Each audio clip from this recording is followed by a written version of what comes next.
Okay, boys, so this is the things that I did after creating my niche that got me my first $99 sale. Okay, so here's the process of right after creating my niche. So right after I do that, I think about the deliverables, how I can get them from point A to point B, right? Because again, as entrepreneurs, we are solving a problem for somebody. They're at this point and they want to get to this dream outcome. They have this pain and they want to be here without that pain. Okay, so how do I get them from here to here? There's 3 different ways we can do this, right? How we can, well, give them the content, give them the result, right? The first way is do it yourself kind of content.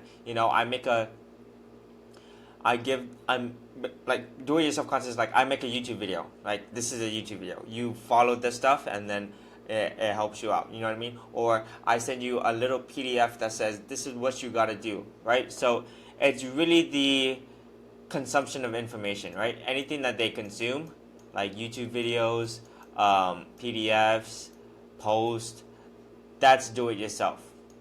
Okay? I like to think about that, write everything down. So again, let me show you guys my niche. My niche, it was so we can form it together, is I help young men increase testosterone so they can get strong as fuck. Okay? This is the niche. Let me put this box out. Okay, so what are some do-it-yourself things that I can do for this niche? Well, I can make a course, right? A course that says, okay, so here's a course module where it's basically a video saying, okay guys, this is how you structure your diet. You want to be eating like this. Don't eat eggs. You guys want to be eating eggs because eggs are high in cholesterol, that type of thing. I could also do what's it called? PDFs. Like, okay guys, I'm gonna write up this little thing that you guys can look over and you guys can make sure you follow this workout plan and all of that shit. Okay, that's do it yourself, and that is at the lowest end of deliverables, meaning it's not as valuable as the other things because the other things are harder to do, and those other things are done with you and done for you. So this is it's done to scale, meaning that this is it's supposed to be at the bottom, okay, but we put it first. Done with you is the next thing above it. So what is done with you? These are basically all the coaching aspects of helping somebody out, right? If I want to help them get strong as fuck, the things I would write down is stuff like, okay, so done with you. I am on call with you, correcting form in the gym, cooking meals in the gym, not in the gym, but I'm watching you cook so you're not burning your fucking pan type shit. Done with you is I analyze your that's just something of form, but I analyze your test results, or so you know what they mean. That type of thing, that's all done with you. Anything where it comes like one-to-one feedback, conversations type style, that's done with you. Okay? And then done for you, very hard to do when it comes to the health niche, because it's not like you can increase the testosterone for them unless you put a fucking needle in them. You put a needle in them, you increase the testosterone for them. You know what I mean? You inject steroids in them. So yeah, that's you doing done for them. And if you do that, right?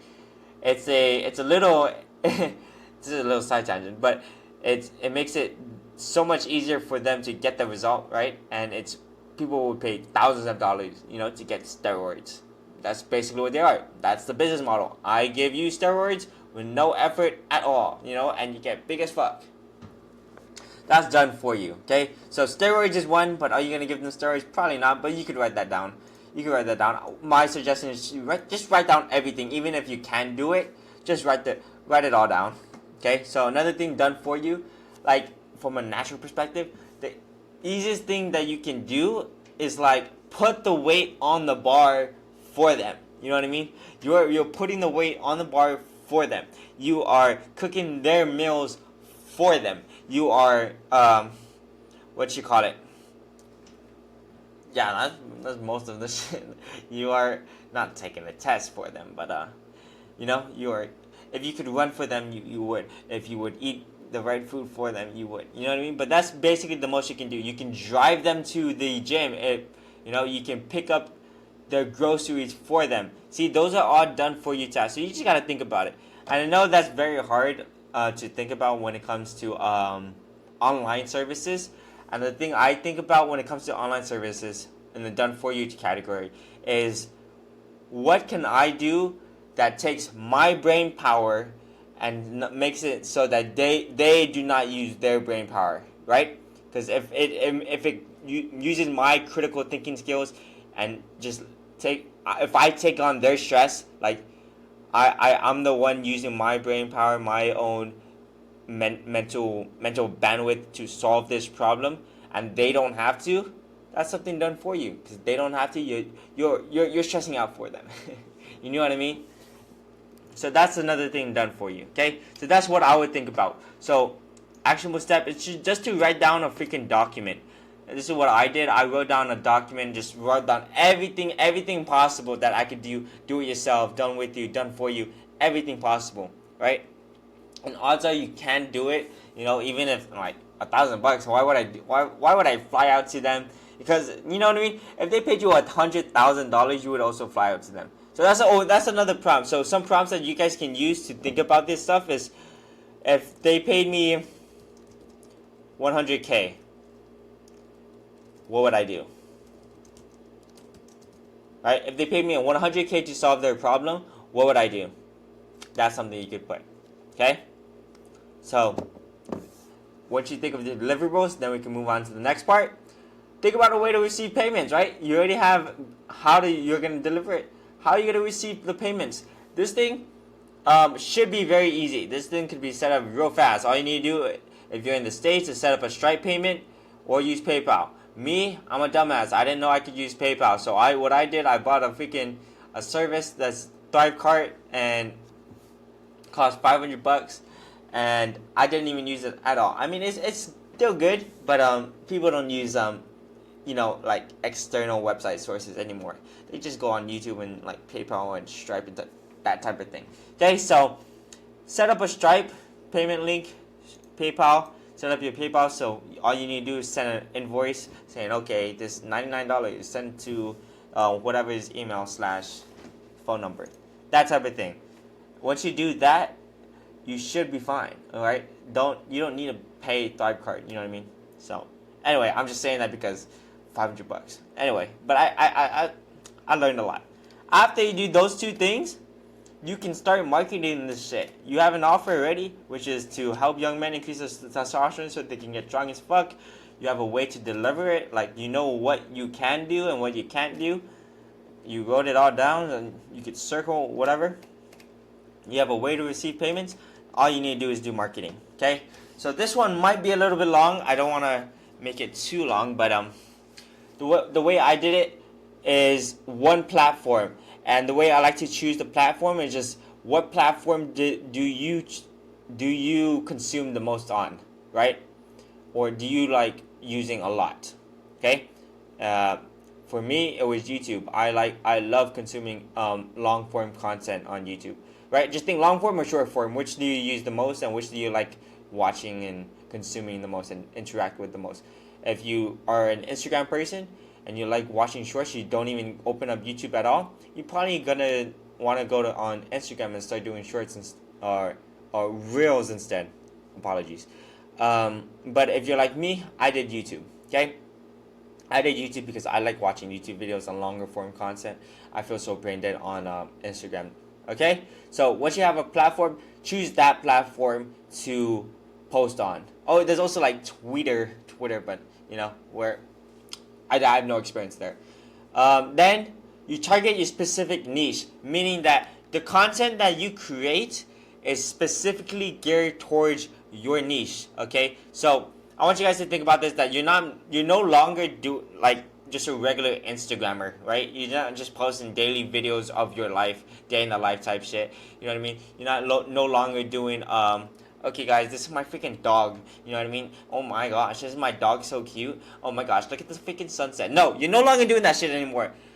We are we are becoming an entrepreneur, meaning that we are doing this to make money. We're doing this for the business sake, right? To provide an impact into another person's life. So the only way we could do that is by targeting that specific person, targeting that specific niche, okay, with our content.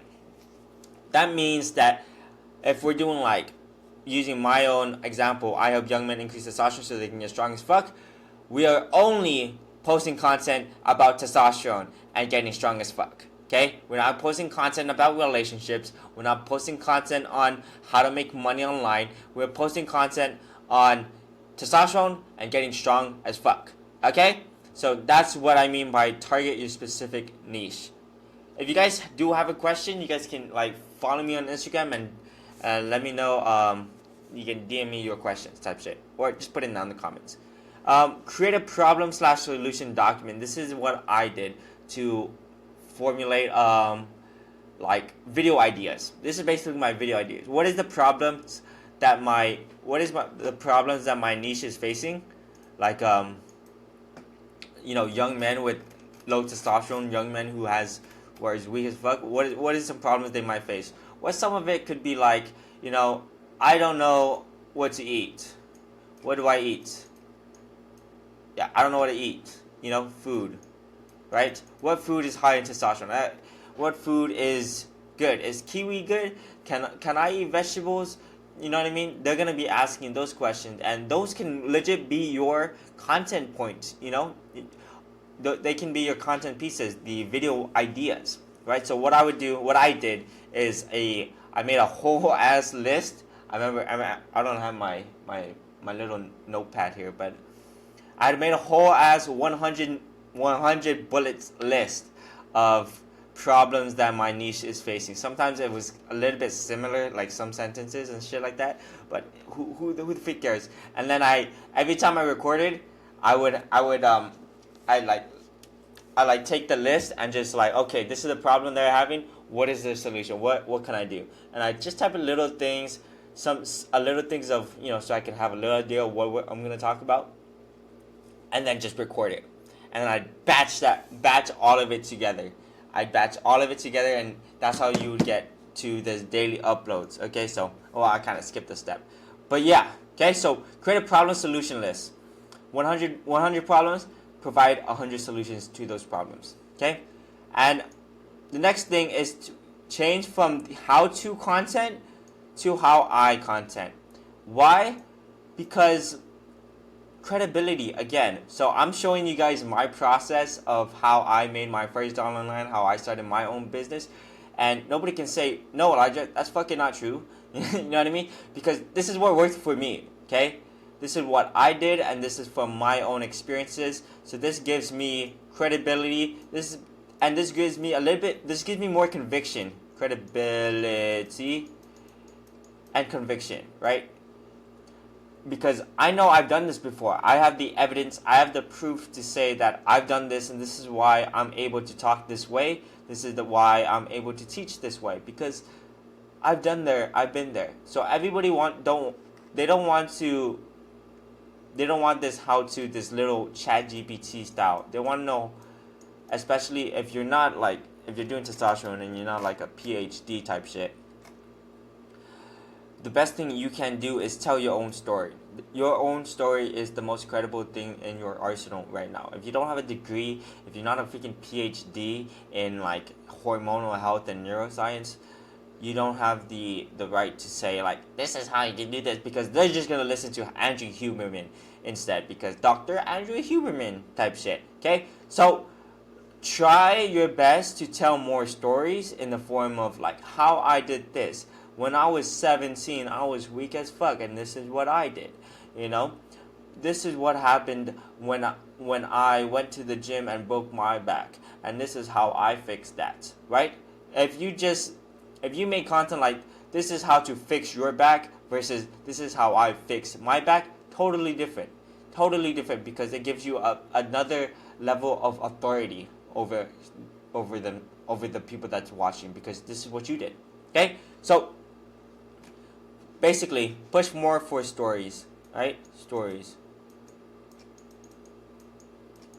Okay, and then last thing, daily daily uploads, meaning that we want to be able to market more, like make daily uploads. So how I made daily uploads is, like, if you would see my channel, like these things, I batched the work together. So there would be like six six whiteboard videos, one after the other. It's all on just my freaking whiteboard, and then be like six other like videos like this, and it'd be one after the other. It doesn't matter as long as they're doing marketing more, because this is the framework that we want to be using when it comes to improving our marketing. Oh shoot! What the freak? How do I change this shit? Oh shit! Okay. Anyway, more, better, new. Okay, this is a framework. So if we can post more, do more. You don't want to be posting one video a month. The saying that I like the most is volume negates luck. Okay, volume negates luck. The more you do, the less lucky you have to be, for one video to pop off. So you might as well just do daily uploads, right? And if that gets maxed out, meaning like, if you already got like a 2-week schedule, like I had it scheduled for 2 weeks one time and I didn't know what to do, and uploading twice a day just doesn't work out, just makes it, think about how you can do it better. How can you make those YouTube videos better? Can you talk in a more concise way? Can you script a part of it? Can you make a hook in the beginning so that they can have better engagement? Can you edit your videos? Can you tell better stories?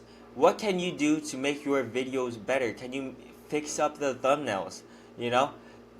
But you only start doing that once you do more. Okay? And anyway, when you do more, like quantity, the quality also gets better. Quality also gets better. Quality. That's how you spell quality. But you know what I mean. Because, the more repetitions you put, the stronger you get in it. You know what I mean? So, always focus on more. And if that gets, like, broken, like, you can't do any more, you do better. You make it better. And once you start making those videos better, you want to keep that same level of daily upload, same level of consistent, higher quality videos. And once that keeps going and that just doesn't work, then you can start new. But by this moment, like, you don't even need to do new. You know why? Because once you start maxing out more and better, you'll make your first dollar.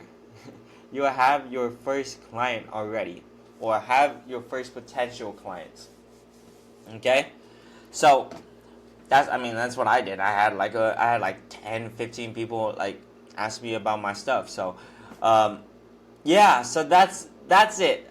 In the next video we'll talk about what to do on a like sales call type shit. What to do after you get potential leads, after you get people like, oh shit, Elijah, I want your shit, Elijah. What do I do?